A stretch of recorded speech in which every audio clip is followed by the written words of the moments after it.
გინდათ იყოს Roblox-ის დეველოპერები, მაგრამ არაფრისაზე არ ხართ. არ ინერვიულოთ, რადგანაც იარს უკვე გასწავლით ყველაფერს, ხოლო დღეს ამ ვიდეოში მომიწეროს გასწავლოთ თუ როგორ გავაკეთოთ ფერადი ბლოკი. ასევე მეგობრებო, დამიწერეთ კომენტარებში თუ შემდეგ ვიდეოში რა გასწავლოთ და დავდებ მაგასაც. მოკლედ, ვინც ცოტა დეველოპერობაში ერკვევა, მიხვდებით, რომ როგორც სამნაცვალოდ ფერები ფერადზე ვერ გადაიყვანთ. ამიტომაც იმის მაგივრად რომ იმას ეჩვალიჩოთ რომ ფერაზე გადავიდეს, პირველ რიგში ვიჩევთ ბლოკს რომლის ფერადად გადაყვანა გვინდა და ვაჭეთ პლუს, ხოლო შემდეგ კი ვხსნით სკრიპტს.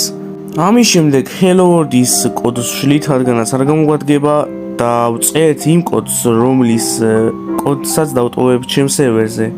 ეს კოდი არის ის კოდი, რომელიც გახდის ბლოკს ფერადს. ასევე Discord სერვერის ლინკი იქნება კომენტარებში, როგორც კი სერვერზე გადახვალთ, აი მან დაგხვდებათ კოდი. და მორჩა მეგობრებო, ასეთი მარტივი კოდით უკვე ბლოკი გახდა ფერადი. აუცილებლად დამიწერეთ კომენტარებში თუ შემდეგში რა გასწავლოთ. თქვენთან იყო იასუკე და გნახავთ შემდეგ ვიდეოში.